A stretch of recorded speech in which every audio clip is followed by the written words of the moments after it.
Assalamualaikum warahmatullahi wabarakatuh. Pada pembelajaran kali ini, kita akan belajar mengenai energi dalam sistem kehidupan. Untuk memulai pembelajaran kali ini, marilah kita berdoa menurut agama dan kepercayaan masing-masing. Berdoa dimulai. Pada pertemuan 3 kali ini, subbab yang akan kita pelajari yaitu mengenai metabolisme sel, dan contohnya yaitu fotosintesis dan respirasi. Yang pertama, apa yang dimaksud dengan metabolisme? Metabolisme adalah proses-proses kimia yang terjadi di dalam tubuh makhluk hidup.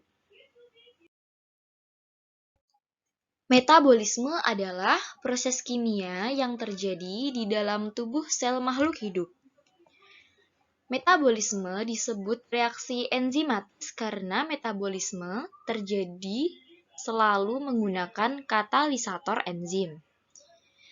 Jenis-jenis metabolisme itu ada dua macam. Yang pertama adalah reaksi atau pembentukan yang biasa kita sebut dengan anabolisme, dan yang kedua yaitu reaksi penguraian yang disebut dengan katabolisme. Contoh dari anabolisme adalah proses fotosintesis, sedangkan contoh dari katabolisme adalah respirasi. Enzim mengarahkan aliran materi melalui jalur-jalur metabolisme dengan cara mempercepat tahapan reaksi secara selektif. Reaksi anabolisme. Reaksi anabolisme adalah reaksi pembentukan, yaitu pembentukan molekul sederhana menjadi molekul kompleks. Reaksi anabolisme merupakan reaksi sintesis karena adanya transformasi energi yang disimpan dalam bentuk ikatan kimia. Oleh sebab itu, reaksi anabolisme disebut juga reaksi yang membutuhkan energi atau endergonik. Contohnya, reaksi anabolisme adalah sintesis, termasuk fotosintesis dan kemosintesis.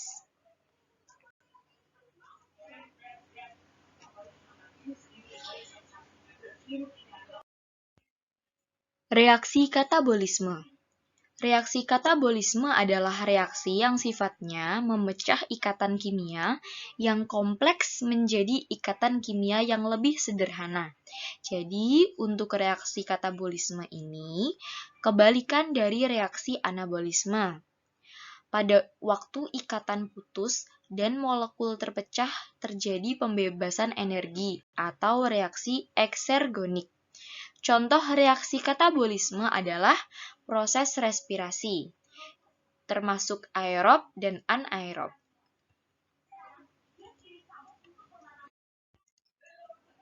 Fotosintesis. Fotosintesis merupakan perubahan energi cahaya menjadi energi kimia dalam bentuk glukosa. Sumber energi cahaya alami adalah matahari yang memiliki spektrum cahaya tampak dari ungu sampai merah. Inframerah dan ultra ungu tidak digunakan dalam fotosintesis.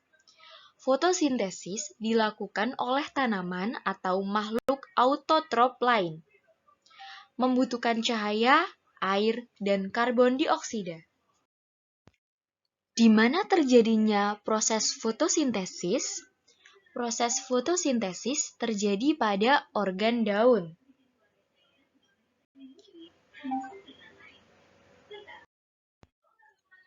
Pada proses fotosintesis yang terjadi dalam daun, terjadi reaksi kimia antara senyawa air dan karbon dioksida, dibantu oleh cahaya matahari yang diserap oleh klorofil menghasilkan oksigen dan senyawa glukosa. Glukosa adalah makanan bagi tumbuhan. Oksigen yang dihasilkan pada proses fotosintesis sangat dibutuhkan oleh manusia dan hewan. Berikut adalah contoh percobaan fotosintesis menggunakan hidrila dan ruang yang berisi gas. Setelah beberapa lama hidrila mendapat penyinaran, akan dapat terukur sebagai berikut. Nah, untuk reaksi fotosintesis dapat kita lihat pada reaksi berikut. Jadi, 6 CO2 atau karbon dioksida direaksikan dengan H2O atau air, dibantu oleh cahaya dan klorofil, menghasilkan C6H12O6 atau gula dan glukosa, dan 6O2 atau oksigen.